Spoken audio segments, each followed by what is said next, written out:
Let's get real here on this edition of Seattle Seahawks Today. I got 3 players the Seattle Seahawks could realistically sign before training camp. I hear from you guys all the time.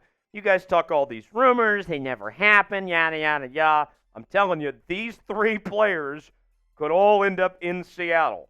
We'll go over the full list coming up in just a moment. I'm Tyler Jones. Thanks for joining us here on the channel today. Speaking of the channel, we are in a battle throughout the month of July between all of our chat sports channels across the company to see who can gain the most subscribers for this month. And we got to do better than what we did in the month of June, folks, because I got bad news for you. We didn't finish inside the top 10. In fact, we didn't even finish inside the top 20. We got to do better, folks. So, for the latest happenings on your Seattle Seahawks, daily news and rumors, live shows twice a week, watch parties during the season, and breaking news and more, we are your Seahawks off-season headquarters. Subscribe now for free. Join the family. Let's win the sub-battle in July. YouTube.com/SeahawksTV. The Seahawks have $8.49 million in cap space at the time of this recording. That is enough money to still sign a couple players. And I am of the belief that something will happen. That the Seahawks will do something. You know the do something meme? Seattle will make a move one way or the other sometime in the next couple of weeks leading up to training camp that we'll see another piece brought in. Who will be? That remains to be seen. We got some names that we'll go over. But I'm pretty confident that there's going to be at least one more big signing before this is all said and done. So with that, let's go to the list. Let's begin with Connor Williams at the center/offensive guard position.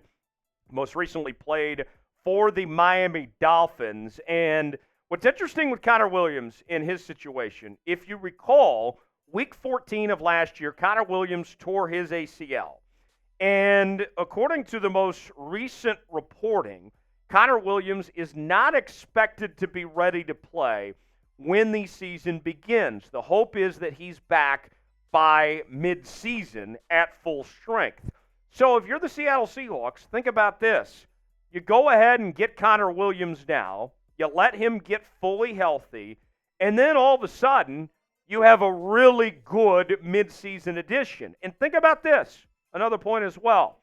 With the question marks the Seahawks have at the interior of the offensive line, right? We don't know how good Laken Tomlinson's going to be. Olu's just in his second year. You got Christian Haynes and Anthony Bradford at the right guard spot. We'll see how that competition goes. More than likely, one of two things is going to happen when we get to the midway point of this season. There's going to be injuries, or somebody's going to struggle, not live up to the hype. That is where Connor Williams can come in, plug and play, any of the 2 guard spots or center, whatever's needed, then you have a guy ready to step in. It's like a midseason trade, essentially, and you're getting a player of pretty good caliber when you're talking Connor Williams here, folks. We're preparing for the worst if we bring in Connor Williams. 2018 second-round pick out of the University of Texas. The eyes of Texas are upon Connor all the livelong day. Previously played for the Dallas Cowboys and most recently the Miami Dolphins. And you want to talk about quality that Connor Williams brings to the table. The nerds at Pro Football Focus graded him the highest graded interior offensive lineman in the entire National Football League last year with an 86.5 overall grade. Let's take that a step further, show you some more statistics. Only allowed 1 sack. Only allowed 1 hit on the quarterback last year. 4 hurries, got called for 7 penalties. You're telling me I can get this guy and he can plug in right away and play mid-season? Sign me up. Should the Seahawks sign Connor Williams? I'm in. What do you guys think? It's our pinned comment today. S for sign, P for pass. Weigh in the comment section. Let us know what you think. Next up, we find Zack Cunningham at the linebacker position. Just 29 years old at this point in his career. And you know, part of this, of what we're talking about, being realistic, is being real with y'all.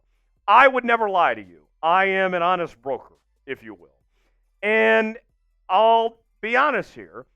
I would be lying if I said I was comfortable with the Seahawks linebacker situation right now.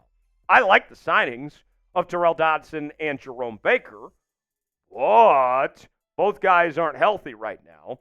And the hope is that they're back in time for training camp, but we'll see I'll believe it when I see it, right? And then even behind them, you have a lack of depth at the position.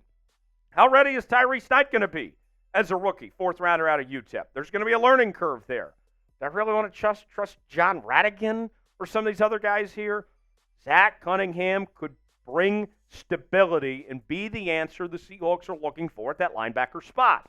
Cunningham, a former second-round pick out of Vanderbilt by the Texans, previously played with the Titans and the Eagles. His best season, you go back to 2020 when he was the NFL solo tackles and combined tackles leader that season.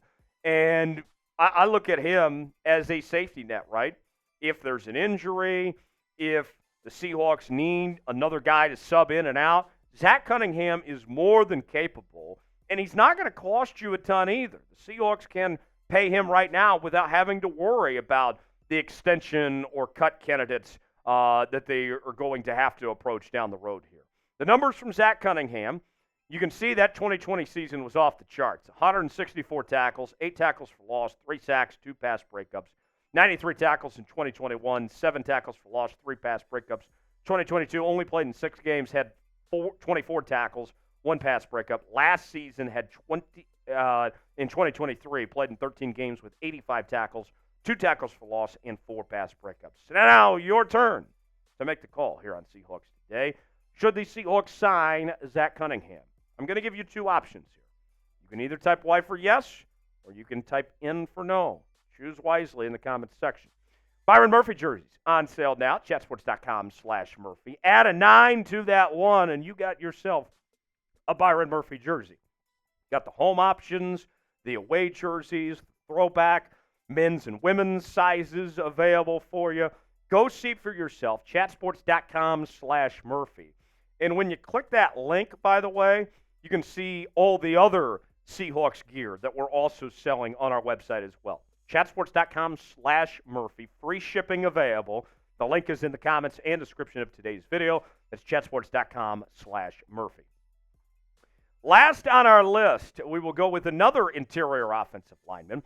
That is Greg Van Roten. At age 34, he actually had a short stint with the Seahawks, never was on the active roster for Seattle.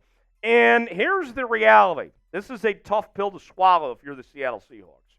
Van Roten, who's still available at this point, and is 34 years old, was better than any interior offensive lineman for the Seattle Seahawks last year. That's a fact, Jack, and I got data to back this up. We'll get to that here in just a second. If you add Van Roten to this mix, you would legitimize the Seahawks' weakest position group in the interior of the offensive line. Van Roten, a veteran, undrafted in 2012 out of Penn, ended up signing with the Packers, played for the Panthers, the Jets, the Bills, the Raiders, also had a stint in the Canadian Football League as well, And you look back, here's what I'm talking about as far as what he did in 2023, folks. He was graded as a top 10 guard by Pro Football Focus last year. So you're telling me there's a top 10 guard just sitting out there when the Seahawks have all these question marks on the interior of the offensive line. I'm not saying you got to start the guy, but I can have him at least as a backup, a top 10 quality guard just sitting out there? Let's do it. Here's more numbers on Greg Van Roten. Last year played over 1,000 snaps with an overall grade of 75.3, allowed 5 sacks, 3 hits, 13 hurries, and most importantly, the most impressive statistic, did not get called for a single penalty. So you don't have to worry about the laundry when Greg Van Roten is on the football field. So we've gone over 3 names that the Seahawks could realistically sign. Now it's your turn. Who is a player the Seahawks should sign in free agency? Thankfully, it's not going to be Jamal Adams. Oh, we can breathe a sigh of relief there. Give me a name in the comments section you'd like to see Seattle sign. Subscribe now to Seahawks Today for continuing off-season coverage you won't find anywhere else. YouTube.com/SeahawksTV. I am Tyler Jones. I'll see you next time.